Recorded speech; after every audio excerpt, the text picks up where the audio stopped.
నా జోలికి రాకండి, వస్తే అందరినీ మారుస్తా, వెళ్ళిపోండి. అర్థం కావట్లేదురా, వెళ్ళమంతా.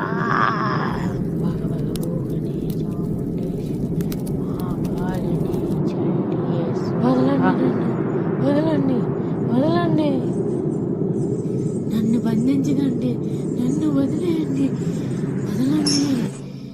అందరినీ ఒకరోజు హతమారుస్తా. ఈ తలుపుని ఎప్పుడూ తెరవకండి. తక్షణమే బంగ్లా విడిచి వెళ్ళిపోండి. మీకి మంచిది కాదు, ఈ ఊరికి మంచిది కాదు. ఇది నా హెచ్చరిక.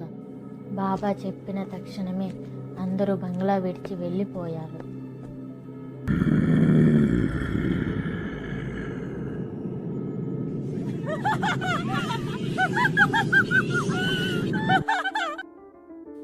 కొన్ని సంవత్సరాల తర్వాత రాము, ఇదిగో నీ ట్రాన్స్ఫర్ లెటర్. నీకు భైరవ్ కోనకు ట్రాన్స్ఫర్ అయ్యింది. Okay sir. ఆ విషయం తెలిసిన వెంటనే రాము తన భార్యని ఫోన్ చేసి చెప్పాడు, నాకు భైరవ్ కోన అనే విలేజ్కి ట్రాన్స్ఫర్ అయ్యింది అని చెప్పగా తన భార్య, ఏం పర్వాలేదు, నేను మీరు వచ్చేసరికి అన్నీ ప్యాక్ చేసి ఉంచుతానని, మీరేం కంగారు పడొద్దని చెప్పింది. వాళ్ళు ఇద్దరు కలిసి భైరవ్ కోనకి రాని వచ్చారు. రాము తన భార్యతో, ఇది మనకి కొత్త ప్రదేశం, నీకు ఈ పరిస్థితిలో ఇక్కడికి తెచ్చినందుకు క్షమించు అని అన్నాడు. భార్య సరే పర్వాలేదు అని అంది. ఆ ఊర్లోని ఒక గెస్ట్ హౌస్లో వాళ్ళిద్దరు దిగారు. ఆ రోజు అలా గడిచిపోయింది. మరుసటి రోజు రాము యథావిధంగా ఆఫీస్కి వెళ్ళాడు. తన భార్య లక్ష్మి, తనకు దైవభక్తి ఎక్కువ. ఆమె దేవి భక్తురాలు. రాము మరుసటి రోజు వాకింగ్ చేస్తామని వాకింగ్కి వెళ్తాడు. వెళ్ళే దారిలో అతనికి ఒక బంగ్లా కనిపిస్తుంది. బంగ్లాని అలా చూస్తూ ఉంటాడు. బంగ్లా లోపలికి వెళ్ళాలని అనుకుంటాడు. కానీ అక్కడ ఉన్న గేట్లకి టచ్ చేయగానే అతనికి వేరేలాగా అనిపిస్తుంది. అక్కడ నుంచి వెంటనే వెనక్కి తిరిగి వస్తాడు. వెళ్ళే దారి మధ్యలో ఒక టీ షాపు కనిపిస్తుంది. అతను ఒక టీ తాగాలని కుంటాడు. అక్కడ ఉన్న ప్రజలకి ఆ బంగ్లా గురించి అడుగుతాడు, కానీ ఎవరు సమాధానం చెప్పరు. అక్కడ ఉన్న షాపు అతనికి అడిగితే మరి ఎప్పుడు ఈ విషయం గురించి అడగొద్దని చెప్తాడు. ఈ విషయం తన భార్య లక్ష్మికి చెప్తాడు. ఎప్పుడు నా కల్లో వచ్చిన బంగ్లానే ఈరోజు ఈ ఊరిలో చూశాను. ఇది చెప్పిన వెంటనే భార్య ఆశ్చర్యంగా చూస్తుంది. అలా వాళ్ళ ఇద్దరు ప్రశాంతంగా పడుకునే సమయంలో రాముకి పీడకల వచ్చింది. తను జడిసిపోయాడు. ఆమె భార్య, ఏమి కాదు, ఇదిగో నీరు తాగు, అవన్నీ పట్టించుకోవద్దు, ప్రశాంతంగా నిద్రపో అని చెప్పింది.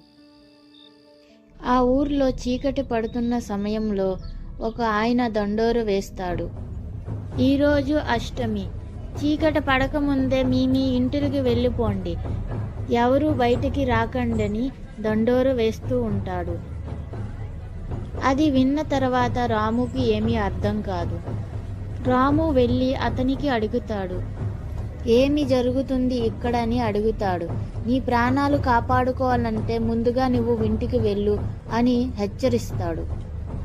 అతను ఆ రోజు రాత్రి అలా ఆలోచిస్తూ ఉంటాడు.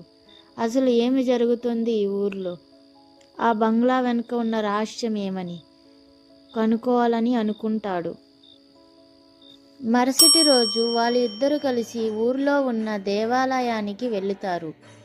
అక్కడ ఉన్న పంతులు గారికి ఇలా అడుగుతారు, ఈ ఊర్లో ఏం జరుగుతుందని. పంతులు అంటారు, ఈ విషయం గురించి మరి ఎప్పుడు అడగవద్దు అని, మర్చిపో అని అంటాడు. ఆ విషయం చెప్తుండగా ఒక ముసలి ఆయన అక్కడ నుంచి వేగంగా గుడి నుంచి బయటికి వెళ్ళిపోతుంటాడు. ఆ విషయం రాము గమనిస్తాడు. ఇంటికి వస్తాడికి సాయంకాలం అవుతుంది. మళ్ళీ రాత్రికి అదే పీడకల వస్తుంది. మరుసటి రోజు డ్యూటీకి వెళ్తానని చెప్పి బంగ్లా వైపు వెళ్తాడు. బంగ్లా వైపు వెళ్ళగానే గేటు తలుపులు అవి తెరుచుకున్నాయి. అతను బంగ్లాలోనికి వెళ్ళిపోయాడు. బంగ్లాలోనికి వెళ్ళగానే బంగ్లా లోపల నుంచి విశాలంగా ఉంది. ఒక పెద్ద తలుపు కనిపించింది. దానికి రక్ష కట్టి ఉన్నది. దానివైపు అలాగ రాము వెళ్తున్నాడు. ఒక్కసారిగా ఆ తలుపుని తెరిచివేశాడు. తర్వాత బంగ్లా బయటన రాము సృహకోలుపై పడి ఉన్నాడు. అతనికి ఒక ముసలి ఆయన లెగు లెగు అని లేపుతున్నాడు. లేపేసి అక్కడ నుంచి వెళ్ళిపోయాడు. రాము అక్కడ కూర్చొని నాకు ఏమైందని, ఏటి జరిగిందని ఆలోచిస్తూ ఉన్నాడు. దాని తర్వాత ఆ ముసలి ఆయన దగ్గరికి వెళ్ళి, అసలు ఈ ఊర్లో ఏం జరుగుతుంది, ఈ బంగ్లా ఏటి, ఈ బంగ్లా రహస్యం ఏటని నాకు చెప్పు అని అడగగా ఆ ముసలి ఆయన చెప్పడం మొదలుపెట్టాడు. ఇది 300 సంవత్సరాల కిందటి మాట. ఈ భైరవకోన గ్రామంతో పాటు చుట్టుపక్కల 4 గ్రామాలకి కూడా చంద్రశేఖరుడు అనే జమీందారు పరిపాలించేవాడు. అతను గొప్ప జాలి దయ గలవాడు. ప్రజల్ని మంచిగా చూసుకునేవాడు. అతని భార్య పేరు చాముండదేవి. అతను అలా తన బాల్కన్య నుంచి ప్రకృతిని చూస్తుండగా ఒక కన్య స్నానం చేస్తుండగా చూశాడు. ఆమె అందానికి మంత్రముగ్ధుడైపోయాడు. ప్రతిరోజు సాయంత్రం ఆమెని చూస్తూనే ఉంటాడు నది ఒడ్డున. అతను ఆమె ప్రేమలో పూర్తిగా మునిగిపోతాడు. అతని కింద పనిచేసే ఒక వ్యక్తిని ఆమె ఎవరితో ఎక్కడ ఉంటాదో కనుక్కోమని చెబుతాడు. ఆమె ఒక నృత్యకురాలు. తను దేవాలయంలో నృత్యం చేస్తుందని చెప్తాడు. ఆమెని చూడడానికి దేవాలయానికి వెళుతాడు. ఎలాగైనా ఈమెను పెళ్లి చేసుకోవాలని నిశ్చయించుకుంటాడు. అతను ఆమె నివసించే ఇంటికి వెళుతాడు. వాళ్ళ తాతయ్యతో పాటు ఆమె ఉంటుంది. వాళ్ళ తాతయ్యతో ఇలా మాట్లాడుతాడు. మీ మనవరాలు అంటే నాకు చాలా ఇష్టం. నేను మీ మనవరాల్ని పెళ్లి చేసుకోవాలని అనుకుంటున్నానని చెప్తాడు. అది విన్న తర్వాత వాళ్ళ తాత కూడా ఒప్పుకుంటాడు. దాని తర్వాత వాళ్ళిద్దరికి వివాహం జరుగుతుంది. జమీందారి మొదటి భార్య ఆరతి ఇస్తుంది. ఆమె కూడా సంతోషిస్తుంది. ఆ రోజు రాత్రి జమీందారి తన మనసులో ఉన్న మాటలన్నీ ఆమెకి చెబుతూ ఉంటాడు. అలాగా ఆ రోజు గడిచిపోతుంది. జమీందారి తన మొదటి భార్యను పట్టించుకోవడం మానేస్తాడు. ఆమెకి కూడా కోపంగా వస్తుంది మొదట్లో, కానీ సర్దుకుపోతుంది. జమీందారు తన మొదటి భార్య వద్దకు వెళ్ళడం పూర్తిగా మానివేస్తాడు. అతని రెండో భార్యతో కాలక్షేపం చేస్తూ ఆమె నాట్యాన్ని చూస్తూ జీవితాన్ని గడిపేస్తుంది. అతని మొదటి భార్యకు కోపం వస్తుంది. ఏదో ఒకటి చెయ్యాలి, ఏదో పన్నాగం పన్నాలి అని అనుకుంటుంది. పాలల్లో విషం కలిపి చంపాలని మిమ్మల్ని చూసిందని జమీందారుతో చెప్పి ఇంటి నుంచి తరిమి కొట్టాలని ఉంది. పాల గ్లాసుతో చాముండి తన సవతి అయిన తిలోత్తమ దగ్గరికి వెళ్తుంది. చంద్రశేఖరుడికి పాలు అంటే చాలా ఇష్టం.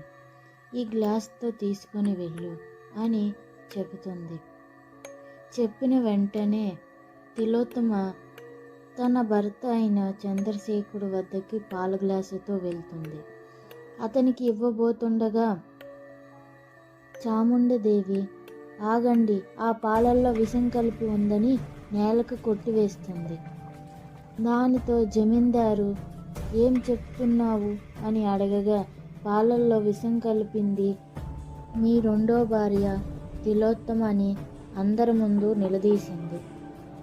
అప్పుడు జమీందారు ఏం జరిగింది వివరంగా చెప్పమని అడగగా, అప్పుడు చాముండదేవి మిమ్మల్ని చంపి ఈ ఆస్తి మొత్తం తన సొంతం చేసుకోవాలని అనుకుందని చెప్పింది. వెంటనే తిలోత్తమ నేను ఆ పని చేయలేదు, నేను నిర్దోషిని, ఆ పాలల్లో నేను విషం కలపలేదని ప్రాధేయపడింది. కానీ జమీందారు నిన్ను ఇంతగా ప్రేమించినందుకు నన్ను ఇలా మోసం చేస్తావని దీనికి ఈడ్చి పాడేయండి అని అక్కడ ఉన్న మనుషులకి చెప్తాడు. ఆమె ఎంత ఏడిచినా పట్టించుకోరు. నన్ను వదలండి వదలండి అని చెప్పినా ఆమెకు ఈడ్చుకొని వెళ్ళిపోతారు. జమీందారు ఆమెను చెట్టుకి కట్టేసి తగలబెట్టేయండి కోపంతో చెప్తాడు.